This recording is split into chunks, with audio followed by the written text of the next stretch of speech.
तो my dear students, मैं आपका हर्षित आज आपके सामने एक नया वीडियो लेकर आया हूँ जो है प्रतिलोम त्रिकोणमितीय फलन अर्थात इन्वर्स ट्रिग्नोमेट्रिकल फंक्शन।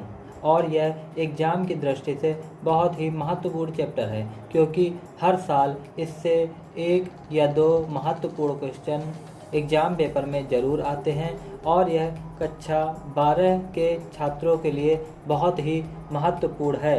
अब चलिए हम शुरू करते हैं अपना आज का सेशन। और यदि अभी तक आपने मेरा चैनल सब्सक्राइब नहीं किया है तो जल्द से जल्द मेरा चैनल सब्सक्राइब कर लें। और यदि अभी तक आपने वीडियो को लाइक नहीं किया है तो जल्द से जल्द वीडियो को लाइक करें और ज़्यादा से ज़्यादा इस वीडियो को शेयर करें ताकि और छात्र भी इस वीडियो का पूरा लाभ ले सकें। तो चलिए शुरू करते हैं हम अपना आज का सेशन। तो हमारा जो आज का सेशन है वह है प्रतिलोम त्रिकोणमितीय फलन अर्थात त्रिकोणमितीय फलनों के प्रतिलोम को हम प्रतिलोम त्रिकोणमितीय फलन कहते हैं। और आप यह भी जानते हैं कि प्रतिलोम फलन का अस्तित्व केवल तभी होता है जब जो दिया गया फंक्शन है वह एकाएकी हो और आच्छादक हो। अब आप बात करेंगे कि ये फंक्शन कौन से होते हैं। तो जैसा कि आप जानते हैं कि त्रिकोणमिति में केवल 6 फंक्शन ही होते हैं, साइन, कॉस, टेन, कॉट, सेक और कॉसेक। तो प्रतिलोम त्रिकोणमिति में उसे निम्न प्रकार से दर्शाया जाता है। जैसा कि आप जानते हैं कि साइन एक्स, तो हम साइन एक्स को इन्वर्स ट्रिग्नोमेट्री में साइन इन्वर्स एक्स पढ़ते हैं और कॉस को कॉस इन्वर्स एक्स पढ़ते हैं। इसी प्रकार टेन को टेन इन्वर्स एक्स, कॉट को कॉट इन्वर्स एक्स, सेक को सेक इन्वर्स एक्स और कॉसेक को कॉसेक इन्वर्स एक्स पढ़ते हैं। अब स्टूडेंट्स, आपके मन में ख्याल आ रहा होगा कि हम इन्वर्स ट्रिग्नोमेट्री को पढ़ते क्यों हैं। तो जो हमारी इंटीग्रेशन अर्थात समाकलन होती है, तो समाकलन को हम शुद्धता से पढ़ने के लिए इन्वर्स ट्रिग्नोमेट्री का प्रयोग करते हैं, जिससे कि हमें पता चल जाए कि यह फलन का समाकलन होगा या नहीं होगा। इसके लिए हम त्रिकोणमितीय फलन का प्रयोग करते हैं। तो स्टूडेंट्स, आपके मन में अब यह सवाल जरूर आ रहा होगा कि क्या हम साइन इन्वर्स एक्स को साइन एक्स का इन्वर्स लिख सकते हैं। तो यह स्टूडेंट्स बिल्कुल ही गलत बात होगी क्योंकि यह हम साइन इन्वर्स एक्स कह रहे हैं, जबकि हम यह कह रहे हैं कि साइन एक्स का इन्वर्स अर्थात 1/sin x, जो कि बिल्कुल ही भिन्न है। अर्थात हम साइन इन्वर्स एक्स को साइन एक्स का इन्वर्स नहीं लिख सकते हैं। और स्टूडेंट्स, जैसा कि आप जानते हैं कि कोई फंक्शन है, यदि वह एकाएकी होगा और आच्छादक होगा तभी प्रतिलोम फलन का अस्तित्व होगा। तो चलिए अब हम ये जो फंक्शन होते हैं sine inverse x, cos inverse x, tan inverse x, cot inverse x, sec inverse x और कॉसेक इन्वर्स एक्स, उसके डोमेन तथा रेंज के बारे में पता करते हैं। तो स्टूडेंट्स, मैं लाता हूँ डोमेन और रेंज। तो स्टूडेंट्स, ये है हमारे फंक्शन और उसके सामने ही डोमेन तथा रेंज दिए गए हैं। तो जैसा कि स्टूडेंट्स सबसे ऊपर आपको दिखाई दे रहा है कि y बराबर साइन इन्वर्स एक्स, जिसकी डोमेन है -1 से 1 है तथा रेंज है जो कि -π/2 से π/2 तक दी गई है। और हम रेंज को ही मुख्य मान अर्थात प्रिंसिपल वैल्यू कहते हैं। इसी प्रकार जो दूसरा फंक्शन है y बराबर कॉस इन्वर्स एक्स, उसका जो कि प्रांत है वो -1 से 1 तक है तथा जो मुख्य मान है वह 0 से π तक है। इसी प्रकार तीसरा त्रिकोणमितीय फलन y बराबर tan इन्वर्स एक्स, जिसकी जो डोमेन होती है वह ऑल रियल वैल्यू अर्थात सभी रियल नंबर अर्थात सभी वास्तविक नंबर होते हैं, वह उसकी डोमेन होती है तथा ओपन इंटरवल -π/2 π/2 उसकी मुख्य मान होता है। इसी प्रकार y बराबर कॉट इन्वर्स एक्स का जो प्रांत होता है अर्थात डोमेन होती है वह ऑल रियल नंबर होती है तथा जो मुख्य मान होता है वह 0 तथा π होता है।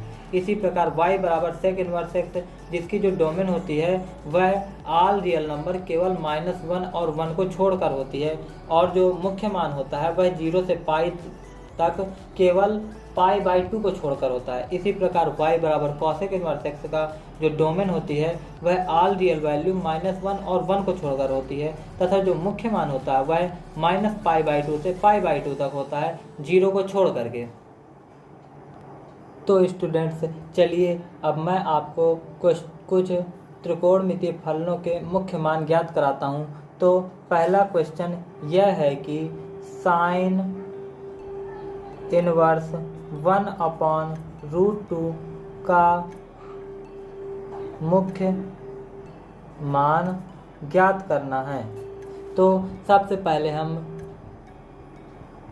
साइन इनवर्स 1/√2 को थीटा के बराबर लिखते हैं और उसके बाद साइन इनवर्स का ट्रांसफ़र करते हैं। तो साइन थीटा बराबर 1/√2 प्राप्त होता है।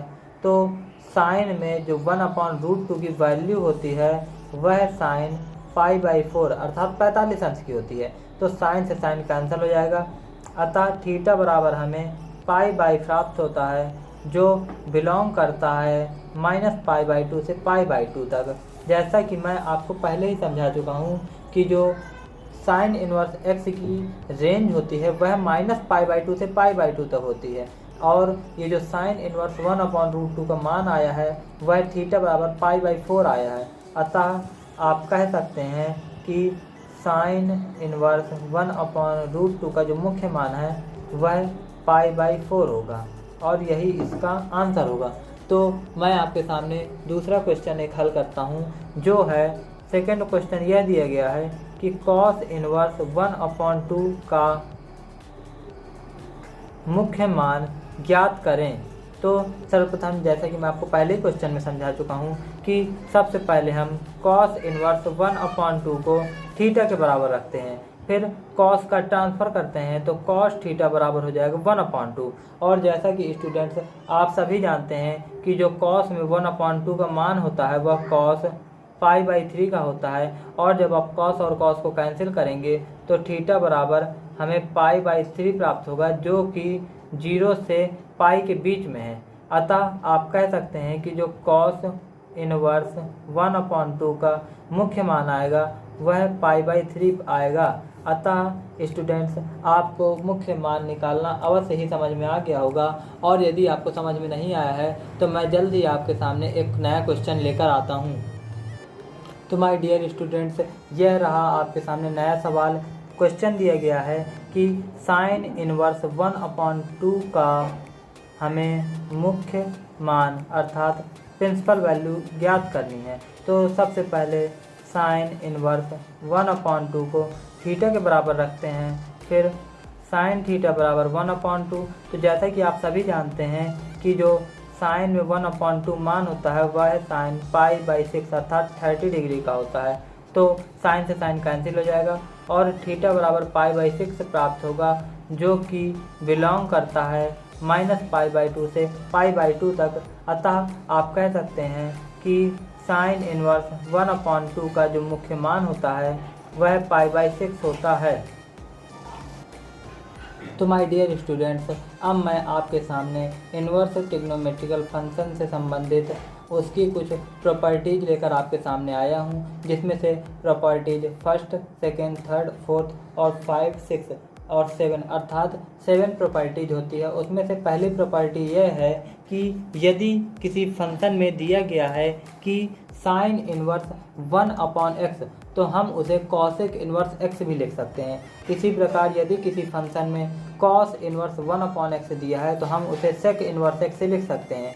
इसी प्रकार यदि tan इनवर्स 1/x दिया है तो हम कॉट इनवर्स x भी लिख सकते हैं। इसी प्रकार यदि किसी फंक्शन में 1/cot इनवर्स x दिया गया हो तो हम tan इनवर्स x भी लिख सकते हैं, अर्थात जस्ट इसका अपोजिट करते हैं।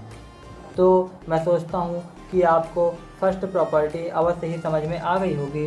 तो चलिए मैं अब दूसरी प्रॉपर्टी आपको समझाता हूँ। दूसरी प्रॉपर्टी यह है कि यदि साइन इनवर्स -x दिया गया है तो हम उसे माइनस साइन इनवर्स x लिखेंगे।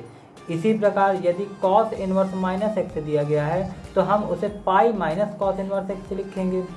यदि tan इनवर्स -x दिया गया है तो माइनस tan इनवर्स x लिखेंगे, और यदि cot इनवर्स x दिया गया है -x दिया गया है तो pi minus cot inverse x, और यदि सेक इनवर्स -x दिया गया है तो माइनस सेक इनवर्स x, और कॉसेक इनवर्स -x दिया गया है तो pi minus cosec inverse x पढ़ेंगे। अतः हम कह सकते हैं कि साइन, टैन तथा सेक में जो मान होता है वह निगेटिव होता है और कॉस, कॉट तथा कॉसेक में हम पाई अर्थात 180 में जो मान आता है उसे घटा देते हैं। तो स्टूडेंट्स, मैं सोचता हूँ कि आपको सेकंड प्रॉपर्टी भी समझ में आ गई होगी। तो अब आपके सामने मैं तीसरी प्रॉपर्टी पेश करता हूँ, जिसमें कि दिया गया है। तीसरी प्रॉपर्टी यह है कि यदि किसी फंक्शन में साइन इनवर्स साइन एक्स दिया गया है तो साइन से साइन कैंसिल हो जाएगा, तो यक्स जो प्राप्त होगा वह -π/2 से π/2 के बीच में प्राप्त होगा। इसी प्रकार यदि कॉस इनवर्स कॉस एक्स दिया गया है तो इसमें भी कॉस से कॉस कैंसिल हो जाएगा और यक्स प्राप्त होगा, और जो यक्स की वैल्यू प्राप्त होगी वह 0 से π के बीच में प्राप्त होगी। इसी प्रकार tan इनवर्स एक्स में tan x का जब मल्टीप्लिकेशन कराएंगे तो tan से tan कैंसिल हो जाएगा और हमें यक्स प्राप्त होगा, और जो यक्स प्राप्त होगा वह ओपन इंटरवल -π/2 और π/2 होगा। इसी प्रकार cot इनवर्स cot x में x प्राप्त होगा, जो x प्राप्त होगा वह 0 से π के बीच में प्राप्त होगा। इसी प्रकार सेक इनवर्स तथा कॉसेक इनवर्स के मान भी हम निकाल सकते हैं। तो स्टूडेंट्स, आपको थर्ड प्रॉपर्टी जरूर ही समझ में आ गई होगी, और यदि आपको प्रॉपर्टीज में हल्का फुल्का समझ में नहीं आ रहा है तो मैं क्वेश्चन के माध्यम से आपको हर प्रकार से समझाने की कोशिश करूंगा, और जब तक आपको समझ में ना आ जाए तब तक आप कमेंट बॉक्स में रिप्लाई करते रहिएगा और मैं वीडियो रिलेटेड डालता रहूँगा। तो चलिए अब पढ़ते हैं हम चौथी प्रॉपर्टी, और चौथी प्रॉपर्टी यह है कि यदि हम साइन इनवर्स एक्स और कॉस इनवर्स एक्स का एडिशन करवाते हैं, अर्थात sine inverse x plus cos inverse x equal to π/2 प्राप्त होता है, जहाँ पर यक्स जो होता है -1 से 1 तक होता है।